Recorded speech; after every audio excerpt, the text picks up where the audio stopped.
تو میرا نام اس فہرست میں لکھ دو جو اللہ کے بندوں سے محبت کرتے ہیں۔ سبحان۔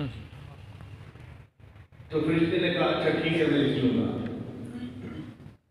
پھر فرشتے نے کہا اچھا میں آپ کا نام دوسرے رجسٹر میں دیکھتا ہوں۔ اب دوسرے رجسٹر میں دیکھا تو سب سے پہلے ابراہیم ادم کا نام تھا۔ ابراہیم ادم نے کہا یہ رجسٹر کون سا ہے؟ فرشتے نے بتایا کہ یہ ان لوگوں کے نام ہیں جن سے اللہ محبت کرتے ہیں، اللہ نے تمہارا نام ان میں شامل کروا دیا۔ سبحان اللہ۔ تم اللہ کے بندوں سے محبت کرتے ہو، اس کے بدلے اللہ تم سے محبت کرتے ہیں۔ خدا کے بندے تو ہیں ہزاروں، بنوں میں پھرتے ہیں مارے مارے، میں اسی کا بندہ بنوں گا جس کو خدا کے بندوں سے پیار ہے۔ اللہ کے بندوں سے اللہ کے لیے پیار کرنا یہ بڑی اعلیٰ صفت ہے۔ حدیث مبارکہ میں الخلق عیال اللہ، مخلوق اللہ کا کنبہ ہے، جو اللہ کے کنبے سے محبت کرتا ہے اللہ اس سے محبت کرتا ہے۔ تو ہمارے اندر خیر خواہی کا جذبہ ہونا چاہیے تاکہ ہم ہر کسی کا بھلا سوچیں۔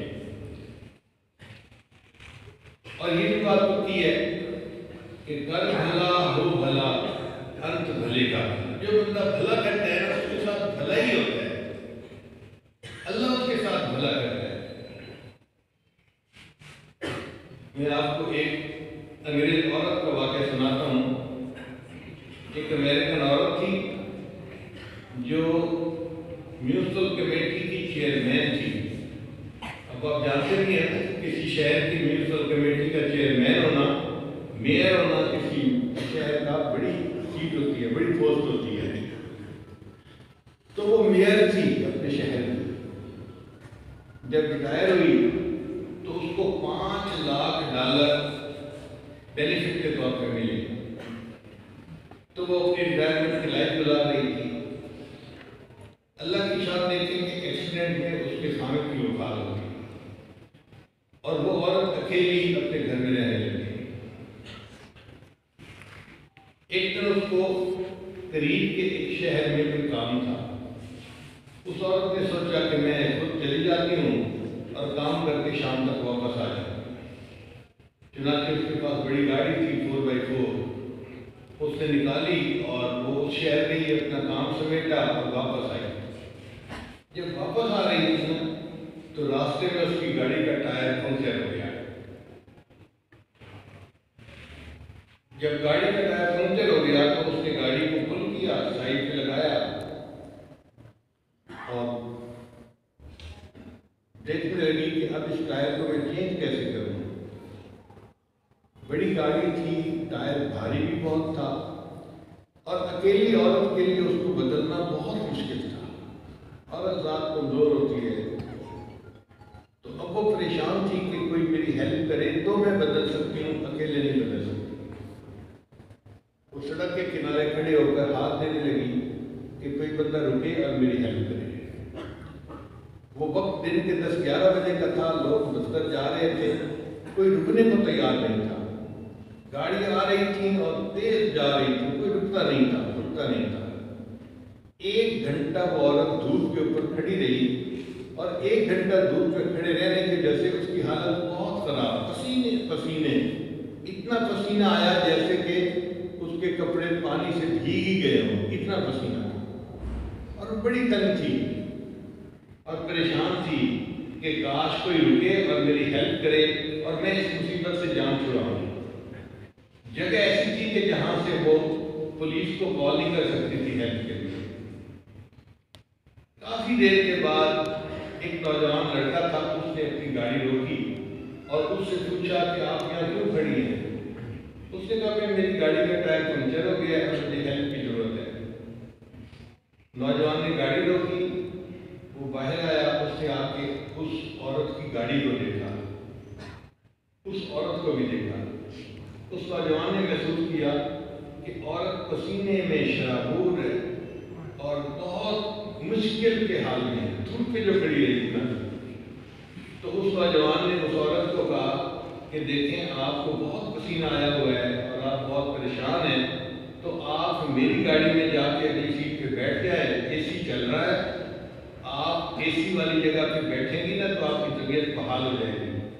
اور اس گاڑی کا ٹائر تو میں اکیلا بھی بدل دوں گا، میں نوجوان ہوں، مجھے کوئی ضرورت نہیں کسی ہیلپ کی. چنانچہ وہ عورت اس نوجوان کی گاڑی میں اگلی سیٹ پہ جا کر بیٹھ گئی. اب جب اس کو اے سی کی ٹھنڈی ہوا لگی نا اور پسینہ خشک ہوا تو اس کے جو پریشان حالی تھی وہ ختم ہو گئی. اب وہ دیکھ رہی تھی کہ وہ نوجوان لڑکا اس کی گاڑی کا ٹائر چینج کر رہا تھا. تو اس کے ذہن میں خیال آیا یہ کتنا اچھا نوجوان ہے کہ جس نے میری ہیلپ کی، میری تکلیف کو سمجھا اور اس نے اپنا ٹائم لگایا اور وہ دیکھو مشقت اٹھا رہا ہے اور گاڑی کا ٹائر بدل رہا ہے. تو اگر میں اس کے بدلے اس کو $500 ہدیہ دے دوں تو مجھے کیا فرق پڑتا ہے؟ میرے بینک اکاؤنٹ میں تو $5 لاکھ پڑے ہیں. چنانچہ اس نے $500 اپنے پرس میں سے نکالے اور ہاتھ میں رکھ لیے کہ جب یہ ٹائر چینج کر لے گا تو میں اس کو انعام کے طور پہ دے دوں گا. تھوڑی دیر بعد لڑکا آیا، اس نے آ کے بتایا کہ یہ ٹائر میں نے بدل دیا ہے، اب آپ جا سکتے ہیں. تو اس عورت نے اس کو $500 دینے کی کوشش کی. اس نوجوان نے نہیں دی. اس نے کہا بھائی تم نے میری ہیلپ کی ہے کہ ٹائر بدلا، تو میں چاہتی ہوں کہ میں تمہاری ہیلپ کر دوں تو یہ $500 لے لو. اس لڑکے نے آگے سے جواب دیا It is objective of my life to help others. It is objective of my life to help others. When I help someone, I feel happy. یہ میری زندگی کا مقصد ہے، میں دوسروں کی مدد کرتا ہوں. جب میں کسی کی مدد کرتا ہوں مجھے روحانی سکون مل جاتا ہے، بس میرے لیے یہی کافی ہے. اب وہ نوجوان یہ بات کر کے تو چلا گیا، لیکن عورت کے دل و دماغ میں یہ فکر اتر گیا اچھا دنیا میں ایسے بھی لوگ ہوتے ہیں کہ جن کی زندگی کا مقصد دوسروں کا فائدہ ہوتا ہے، اور وہ کہتے ہیں کہ جب میں کسی کا فائدہ کرتا ہوں تو مجھے روحانی سکون ملتا ہے. اب یہ عورت اپنی گاڑی پہ چلی اپنے گھر کی طرف. گاڑی بھی چلا رہی ہے اور یہ فکر اس کے دل و دماغ میں گھوم رہا ہے. It is objective of my life to help others. When I help someone, I feel happy. راستے میں اس عورت کو محسوس ہوا کہ مجھے بھوک لگی ہوئی ہے تو کیوں نہ میں کھانا کھا لوں پھر گھر چلی جاؤں گی. تو آگے میک ڈونلڈ کا ہوٹل ریسٹورینٹ تھا. اس نے گاڑی روکی اور یہ وہاں پہ اتری کھانا کھانے کے لیے آرڈر دیا. اب اس کا جو کھانا لے کر ویٹرس آئی نا لڑکی، وہ لڑکی پریگننٹ تھی، حاملہ تھی، اور لگتا تھا کہ حمل میں کوئی 1 آدھ مہینے کا ٹائم باقی ہے بچے کی ولادت میں. اور وہ لڑکی بڑی مشکل سے چل پھر رہی تھی، مگر کھانا اٹھا کے لا رہی تھی، لے جا رہی تھی. تو ابھی اس عورت کی جب اس پر نظر پڑی نا تو اس نے محسوس کیا کہ یہ نوجوان لڑکی تو بڑے مشکل میں ہے، حاملہ بھی ہے اور اس حال میں ڈیوٹی کر رہی ہے، تو لگتا ہے کہ یہ بڑی ضرورت مند ہے، چھٹی نہیں کر سکتی. اگر کر سکتی ہوتی تو گھر پہ آرام کرتی اس حال میں. تو اس نے اس سے پوچھا کہ بچے کی ولادت میں کتنا ٹائم باقی ہے. اس نے بتایا کہ 1 مہینہ باقی ہے. پھر اس نے یہ بھی بتایا کہ ہمارے قریب جو ہاسپٹل ہے نا وہ بہت مہنگا ہے اور اسٹینڈرڈ اس کا بہت اونچا ہے، اور میں وہیں سے اپنا کیس کروانا چاہتی ہوں. لیکن اس کا بل اتنا بنتا ہے کہ میں اکیلی بھی نہیں پے کر سکتی اور میرا خامد بھی نہیں پے کر سکتا. ہم دونوں نے مشورہ کیا ہے، کچھ پیسے خامد دے گا، کچھ پیسے میں دوں گی، اور یہ بل پے کر کے ہم اس ہاسپٹل سے اپنے بچے کا کیس کروا لیں گے. یہ کہہ کے وہ جو ویٹرس تھی وہ کولڈ ڈرنک لینے کے لیے چلی گئی. تو اس بوڑھی عورت کے دل میں خیال آیا کہ اس بچی کو ڈلیوری کیس کے لیے پیسوں کی ضرورت ہے اور یہ بیچاری تکلیف اٹھا کے اپنی ڈیوٹی کرتی پھر رہی ہے. اگر میں ہی اس کو پیسے دے دوں تو یہ آرام کرے گی اور اس کے لیے آسانی ہو جائے گی. چنانچہ اس نے ایک چیک لکھا اور ایک چٹھی اس کو ایک لفافے میں بند کر دیا. جب یہ لڑکی واپس آئی تو اس نے کہا کہ دیکھو بھئی یہ تمہاری ٹپ ہے، مگر تم نے لفافے کو یہاں نہیں کھولنا، گھر جا کے کھولنا ہے۔ اس لڑکی نے لفافہ اپنی پینٹ کی جیب میں ڈال دیا، گھر گئی تو اس کا خامن دفتر کے ٹرپ سے واپس آ چکا تھا۔ میاں بیوی دونوں نے مل کے کھانا کھایا۔ کھانے کے دوران پھر ٹاپک چھڑا کہ ٹائم تو قریب ہو گیا، تو ہمیں چاہیے کہ ہم ہاسپٹل میں بکنگ کروا لیں، پیسے جمع کروا لیں۔ تو خامن نے پوچھا کہ میں نے تو پیسے جمع کر لیے ہیں جو کرنے تھے، جو آپ نے جمع کرنے تھے اس کا بندوبست ہو گیا؟ تو اس نوجوان نے اس بتایا کہ ہاں میں نے بھی بندوبست کر لیا ہے، اور ہاں آج ایک عورت کھانا کھانے آئی تھی اور اس نے مجھے آج ٹپ بھی دی ہے، پتہ نہیں کتنے پیسے اس نے مجھے دیے ہیں۔ خامن نے کہا چلے آؤ۔ چنانچہ وہ لڑکی گئی اور پینٹ کی جیب سے وہ لفافہ نکال لیا اور اپنے ہسبینڈ کو پکڑا دیا کہ یہ اس نے مجھے لفافہ دیا تھا۔ ہسبینڈ نے جب وہ لفافہ کھولا تو اس کے اندر ایک چیک تھا اور وہ $5000 کا تھا۔ بچے کے ڈیلیوری کیس پر $5000 کی کیس، اس نے پوری کی پوری جو فیس تھی وہ اس میں دے دی، تو $5000 کا چیک تھا اور ساتھ ایک چیک تھی، اور چیک کے اوپر لکھا ہوا تھا "It is objective of my life to help others. When I help someone, I feel happy." اور یہ وہی لڑکا تھا جس نے اس عورت کی گاڑی کا ٹائر چینج کیا تھا۔ لڑکے نے اس عورت کی گاڑی کا ٹائر چینج کیا تھا اور یہ فکرہ کھولا تھا۔ عورت کو یہ فکرہ اچھا لگا، اب وہ دیکھو اس کی بیوی کو ٹپ دے رہی ہے اور یہی فکرہ لکھ کے اس کو لفافے کے اندر ڈال۔ It is objective of my life to help others. When I help someone, I feel happy. دل چاہتا ہے کہ آج ہمارے نوجوان اس کو مقصد زندگی بنا لیں کہ میری زندگی کا مقصد یہ ہے کہ میں نے دوسروں کے کام آنا ہے، میں نے دوسروں کی ہیلپ کرنی ہے، اور جب میں کسی کی ہیلپ کروں گا اس کے بدلے اللہ مجھے دلی سکون عطا کرے۔ تو خیر خواہ انسان، بہترین انسان، اللہ کا پسندیدہ انسان ہے۔ اللہ ہمیں بھی یہ صفت عطا فرما دے۔ ہمارے اکابر دوسروں کی خیرخواہی کرتے تھے۔ چنانچہ ایک بزرگ تھے، ان کا نام تھا عثمان خیر آبادی رحمۃ اللہ علیہ۔ عثمان خیر آبادی رحمۃ اللہ علیہ، ان کی بقالہ کی دکان تھی، کریانے کی دکان تھی۔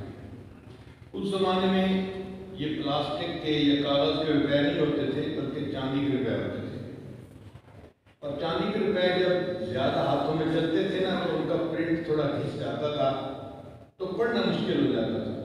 تو دکاندار کہتے تھے بھئی یہ سکہ کھوٹا ہے، میں نہیں لیتا۔ ہم نے اپنے بچپن میں یہ دور دیکھا ہے۔ ہم کئی مرتبہ خود روپے لے کے جاتے تھے دکان سے سودا لینے کے لیے، اور دکاندار کہتا تھا یہ 54 کھوٹی ہے، یہ 58 کھوٹی ہے، یہ واپس لے جاؤ، تو وہ واپس کر دیتا تھا۔ عثمان خیر آبادی رحمۃ اللہ کا مزاج اور تھا۔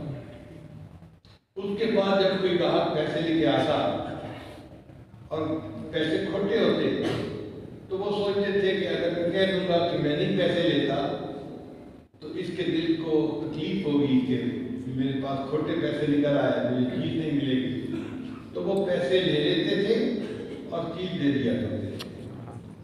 پتہ ہوتا تھا کہ یہ کھوٹے پیسے ہیں، پیسے لے لیتے تھے اور چیز دے دیا کرتے تھے، اور پیسوں کو اپنے دکان کے کونے میں پھینک دیتے تھے۔ اب جب وہ اس قسم کے سکے بھی لے لیتے تھے تو یاد لوگوں نے پھر جانے ان کے پاس شروع کر دیا۔ جس کے پاس اس قسم کے سکے ہوتے، یار فلاں دکان پہ چلے جاؤ وہ لے لیتے ہیں، پر مار ہو گئی پیسوں کی، اور وہ جو کھوٹے سکے تھے نا ان کا ڈھیر لگ گیا ہے۔ اللہ کی شان دیکھیں کہ عثمان خیر آبادی رحمۃ اللہ بیمار ہو گئے،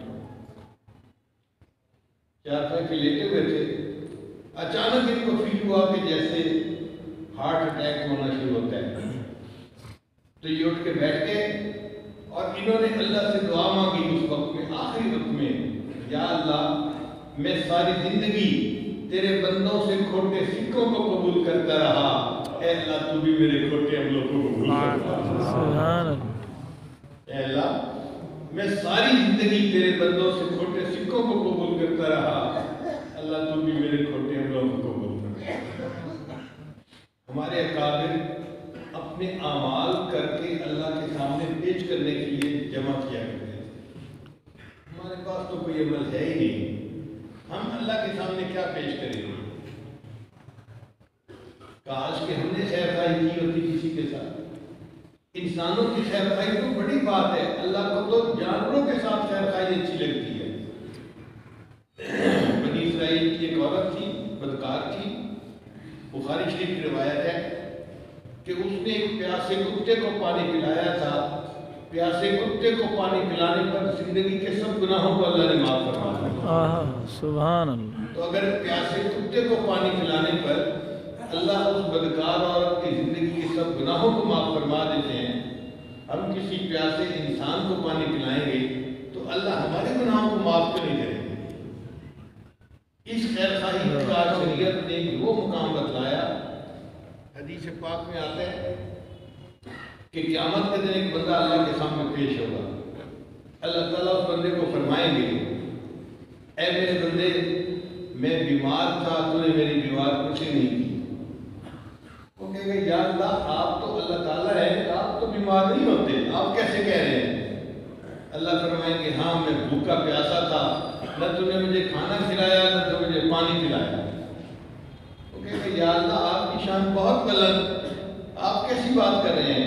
اللہ فرمائیں گے ہاں فلاں موقع پر تمہارا پڑوسی بیمار تھا، اگر تم اس کی عادت کر لیتے ایسے ہی ہوتا جیسے تم نے میری عادت کی ہوتی، اور تو اگر اپنے پڑوسی کو کھانا کھلاتا پانی پلاتا ایسے ہی ہوتا جیسے تم نے مجھے کھلایا ہوتا۔ اللہ۔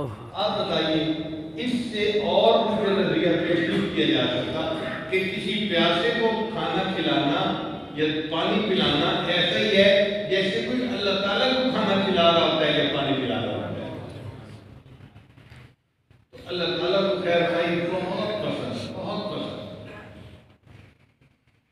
آج ہم دلوں میں یہ نیت کر لیں کہ یا اللہ اب تک جو بدخواہی کر چکے اس پہ ہم معافی مانگتے ہیں اور آئندہ خیر خواہی کی زندگی گزارنے کا ارادہ کرتے ہیں انشاءاللہ انشاءاللہ۔ ہمارے علاقے میں بزرگ ہوئے ہیں بہو سلطان، ان کا پنجابی زبان میں عجیب کلام ہے، میں آپ حضرات کے سامنے وہ کلام پڑھتا ہوں اور کچھ اس کا اردو میں ترجمہ بھی کر دوں گا تاکہ سمجھ میں آ جائے۔ فرماتے ہیں یہ ناتیاں دھوتیاں رب ملتا تے ملتا کمبیاں مچھیاں، اگر نہانے دھونے سے رب ملتا تو کچھوے اور مچھلی کو رب مل چکا ہوتا، اس لیے کہ وہ تو ہر وقت نہاتے ہی رہتے ہیں۔ یہ ناتیاں دھوتیاں رب ملتا تے ملتا کمبیاں مچھیاں، یہ ذکر کیتیاں رب ملتا تے ملتا کال کڑیچیاں۔ ایک پرندہ ہوتا ہے کالے رنگ کا، وہ شام کو دیوار کے ساتھ چھت کے ساتھ لٹک جاتا ہے اور پوری رات آواز نکالتا ہے، اس کو کال کڑیچی کہتے ہیں۔ تو فرماتے ہیں کہ اگر ذکر کرنے سے رب ملتا تو کال کڑیچی تو پوری رات ذکر کرتی ہے، اس کو اللہ مل جاتا۔ یہ ذکر یہ ناتیاں دھوتیاں رب ملتا تے ملتا کمبیاں مچھیاں، یہ ذکر کیتیاں رب ملتا تے ملتا کال کڑیچیاں، یہ سر منایا رب ملتا تے ملتا بھیڑا سسیاں۔ سسی کی بھیڑ ایک علاقہ ہے، وہ بھیڑ عجیب ہے، اس کے سر کے اوپر بال بہت چھوٹے ہوتے ہیں اور باقی جسم کے اوپر لمبے لمبے بال ہوتے ہیں۔ تو وہ کہتے ہیں کہ اگر سر منڈانے سے رب ملتا تو سسی کی بھیڑ کا تو سر ویسے ہی منڈا ہوا ہوتا ہے، اس کو رب مل چکا ہوتا۔ یہ جتیاں ستیاں رب ملتا تے ملتا دانتاں کھسیاں، اور اگر پاک دامنی کی زندگی گزارنے سے رب ملتا تو جو خصی بیل ہوتے ہیں وہ تو اپنی مادہ کے قریب بھی نہیں جا سکتے، ان کو رب مل جاتا۔ تو انہوں نے مضمون باندھا، یہ ناتیاں دھوتیاں رب ملتا تے ملتا کمیاں بچیاں، ذکر کیتے ہیں رب ملدا تے ملدا کال کڑیچیاں نوں، سر منایا رب ملدا تے ملدا گھیڑا سسیاں نوں، اور پھر آخری بات فرماتے ہیں کہ جتیاں ستیاں رب ملدا تے ملدا دادا کسیاں نوں، اور اخیر پر آ کر کہتے ہیں کہ رب ملدا تے ملدا نیتاں اچھیاں. رب ملتا ہے تو اچھی نیت والے بندوں کو ملتا ہے. جس کی نیت اچھی ہوتی ہے نا، جس کی نیت میں خیر خواہی ہوتی ہے دوسروں کے لیے، اس کو رب ملتا ہے. بدخواہ بندے کو کبھی رب نہیں ملا. اللہ تعالیٰ ہمیں بھی خیر خواہی کی نیت کے ساتھ زندگی گزارنے کی توفیق عطا فرمائے. آمین آمین. ہمارے اسلاف تو دشمنوں سے خیر خواہی کرتے تھے. چنانچہ امام اعظم حنیفہ رحمۃ اللہ کا مشہور واقعہ ہے کہ ایک مخالف تھا، دشمن تھا، حاسد تھا حضرت کا. وہ کہیں مل گیا تو اس نے حضرت کو سنانی شروع کر دی، آپ ایسے ہیں، ایسے ہیں، ایسے ہیں. حضرت اس کی باتیں سنتے رہے اور چلتے رہے. آگے بستی آ گئی. امام حنیفہ رحمۃ اللہ کھڑے ہو گئے. اس نے پوچھا جی آپ کھڑے کیوں ہو گئے؟ کہنے لگے بھائی اس بستی میں میرے بہت سارے شاگرد ہیں، اگر ان میں سے کسی نے دیکھ لیا نا کہ تم میرے ساتھ ایسے بدتمیزی سے گفتگو کر رہے ہو تو ان سے نہیں برداشت ہو سکے گا، وہ تمہاری پٹائی کریں گے. تو میں کھڑا ہو گیا ہوں کہ تم نے جو کہنا ہے کہہ لو، میں بعد میں بستی میں چلا جاؤں. وہ بڑا حیران ہوں، میں ان کے خلاف اتنی باتیں کر رہا ہوں اور یہ میرا اتنا خیال کر رہے ہیں. خیر اس نے جو کہنا تھا کہہ لیا، پھر چپ ہو گیا. امام صاحب نے پوچھا چپ کیوں ہو گئے ہو؟ جی میں نے جو کہنا تھا کہہ لیا. امام صاحب نے کہا اچھا تم نے جو کہنا تھا کہہ لیا، تو اب جو میں نے کہنا ہے وہ بھی سن لو. کہتے جی سنائیں آپ کیا کہتے ہیں اس کے جواب میں. امام صاحب نے کہا کہ دیکھو آپ نے میرے اوپر اتنے الزامات لگائے، اتنے بہتان لگائے. اگر میرے شاگردوں کو پتہ چل جائے کہ تم نے ایسی بدتمیزی کی تو وہ تمہاری خوب پٹائی کریں گے، مگر میں کسی شاگرد کو نہیں بتاؤں گا. اور تم جانتے ہو کہ جو وقت کا بادشاہ ہے نا وہ میرا بڑا قریبی دوست ہے. اگر میں بادشاہ کو یہ شکایت کروں کہ اس بندے نے مجھے یہ باتیں کہیں تو وہ تمہیں جیل بھیجے گا اور تمہیں جوتے لگوائے گا. میں بادشاہ کو بھی نہیں کہوں گا.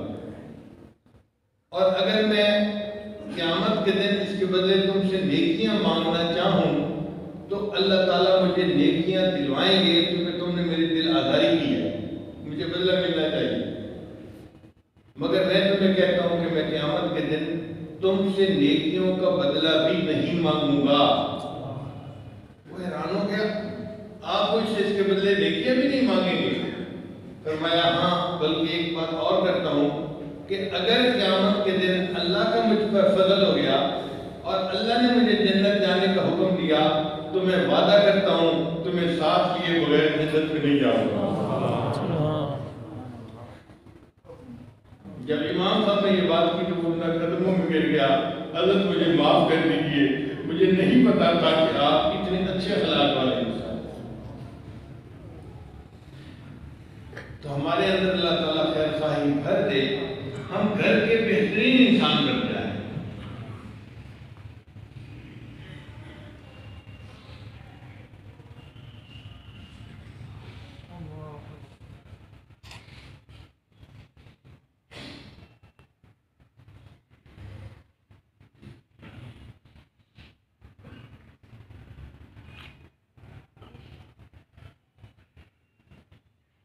بچپن کا مجھے ایک واقعہ یاد آ رہا ہے کہ میں کافی جلدی بات کر چکا ہوں.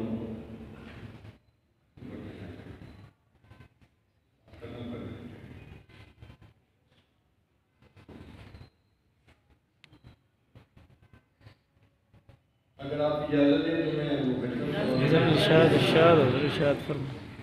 یہ چھٹی ساتویں تک واقعہ ہے. ہماری کلاس میں ایک لڑکا تھا جو دیہات سے آیا ہوا تھا، نمازی تھا 5 وقت کا، اور میں بھی 5 وقت کی نماز پڑھتا تھا. تو ہماری آپس میں دوستی ہو گئی. ہم ایک ہی ڈیسک کے اوپر بیٹھتے تھے، ہوم ورک بھی اکٹھا کرتے تھے اور پڑھتے بھی تھے.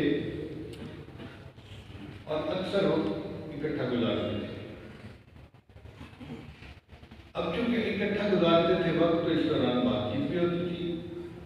تو میں اس سے سوال پوچھتا تھا دیہات کے بارے میں، کیونکہ میں شہر میں پیدا ہوا اور ساری زندگی شہر میں گزاری، کہیں باہر جانا ہی نہیں ہوا، تو مجھے دیہات کا بالکل کنسیپٹ نہیں تھا. یعنی مجھے یہ بھی نہیں پتا تھا کہ گندم کسی پودے پہ لگتی ہے یا کسی درخت کے اوپر لگا کرتی ہے، مجھے نہیں پتا. تو میں اس سے پوچھتا کہ فلاں فصل کیسے ہوتی ہے، فلاں فصل کیسے ہوتی ہے. تو وہ کبھی کبھی مجھے کہتا کہ آپ کو تو بالکل ہی پتہ نہیں ہے دیہات کے بارے میں. ایک دن کہنے لگا کہ اچھا 2 مہینے کی چھٹیاں آنے والی ہیں، اگر تم میرے گھر مہمان آؤ نا 3 دن کے لیے تو میں تمہیں دیہات کی سیر کرواؤں گا. اور میں نے اس کے ساتھ وعدہ کر دیا. اب گھر آ کے میں نے امی سے کہا کہ امی میرا ایک دوست ہے، اس نے کہا ہے کہ 2 مہینے کی چھٹیوں میں 3 دن کے لیے میرے گھر آنا. امی نے کہا بیٹا اپنے بڑے بھائی کے ساتھ چلے جانا، کوئی مسئلہ نہیں. چنانچہ میں اپنے بڑے بھائی کے ساتھ اس کے دیہات میں گیا. رات کو ہم نے کھانا کھایا، سو گئے. صبح اٹھے تو بڑا سہانا موسم ہے. دیہات میں گرمیوں کے موسم میں صبح کا وقت بڑا ٹھنڈا اور سہانا وقت ہوتا ہے. فجر کی نماز کے بعد مجھے کہنے لگا کہ چلو آپ کو میں سیر کرواتا ہوں کھیتوں کی. تو ہم نکلے تھے کھیتوں کی سیر کرنے کے لیے. وہ مجھے بتا رہا تھا یہ شلجم کی فصل ہے، یہاں مولی لگی ہوئی ہے، یہاں گاجر لگی ہوئی ہے، یہ سرسوں کا ساگ ہے، یہ فلاں ہے. یہ مجھے فصلیں دکھاتا جا رہا تھا اور میں دیکھتا جا رہا تھا. اس دوران ایک ٹکڑا زمین کا تھا جو بالکل خشک پڑا ہوا تھا، اس پر کوئی فصل نہیں تھی، مگر اس خشک زمین کے ٹکڑے پر جگہ جگہ گوبر کی ڈھیریاں لگی ہوئی تھیں. چھوٹی سی ڈھیری یہاں، پھر وہاں، پھر وہاں، ترتیب کے ساتھ ڈھیریاں لگی ہوئی. مجھے یہ دیکھ کر بڑی حیرت ہوئی. میں نے اس سے کہا کہ بھائی یہ بتاؤ کہ یہ گوبر کی ڈھیریاں کیوں لگی ہوئی ہیں؟ اس نے کہا یار مجھ سے نہ پوچھو، وہ جو دیہاتی ہے نا ہل چلا رہے ہیں اسی سے پوچھو، وہ تمہیں جواب دے. تو میں چھوٹا بچہ تھا، میں اس دیہاتی کے پاس چلا گیا.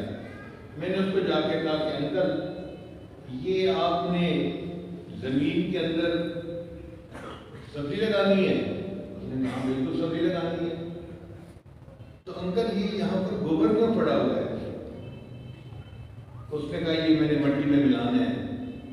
میں نے کہا نہیں، اس مٹی میں تو سبزی لگے گی اور سبزی ہم نے کھانی ہوتی ہے، اور یہ گوبر تو ناپاک ہے اور گندا ہے اور نجاست ہے، اور یہ آپ اس میں کیوں ملا رہے ہیں؟ اس نے کہا بچے تمہاری نظر میں یہ گندا ہے، گوبر ہے، ناپاک ہے، بدبودار ہے، میری نظر میں یہ فرٹیلائزر ہے. میں مٹی میں ملاؤں گا نا تو میری فصل کا سائز بھی اچھا ہو جائے گا اور ٹیسٹ بھی اچھا ہو جائے گا. اب اس زمانے میں مجھے اس کی بات سمجھ نہیں آئی. میں ایسے ہی واپس آ گیا. میں نے اس کا آئیڈیا غور نہیں کیا. لیکن آج اس دور میں جب میں اپنے بچپن کے اس واقعے کو سوچتا ہوں تو میں محسوس کرتا ہوں کہ دیکھو جسے ہم گوبر کہتے ہیں، گند کہتے ہیں، نجاست ہے جو کپڑوں میں لگ جائے ناپاک ہو جاتے ہیں، نماز نہیں ہوتی، وہ گند اور گوبر اگر مٹی میں ملا دیا جائے تو وہ مٹی کو فائدہ پہنچا دیتا ہے. ہم انسان ہو کر اگر ساتھ والے انسان کو فائدہ نہیں پہنچاتے تو کہیں قیامت کے دن اللہ کی نظر میں گند اور گوبر سے گزرے تو نہیں کہہ رہا ہوں. اللہ فرمائے کہ میرے بندے تو کس کام کا بندہ کہ گوبر نے تو ساتھ والے کو فائدہ پہنچا دیا اور تو نے انسان ہو کر اپنے ساتھ والے کو کوئی فائدہ نہیں پہنچایا. اس لیے ہمیں چاہیے کہ ہم خیر خواہی کا جذبہ اپنے اندر بیدار کریں اور عہد اور ارادہ کریں. ہم نے دوسروں کو ستانا نہیں ہے، ہم نے دوسروں کے کام آنا ہے اور ان کی مشکلات کو اپنا بنا لینا ہے. انشاءاللہ ہم اللہ کے بندوں کے ساتھ خیرخواہی کریں گے، اس کے بدلے اللہ ہمیں قیامت میں اپنی رضا عطا فرمائیں گے. وآخر دعوانا ان الحمد للہ رب العالمین. ابھی دعا سے پہلے ہم توبہ کے کلمات پڑھ لیتے ہیں تاکہ اللہ پیچھے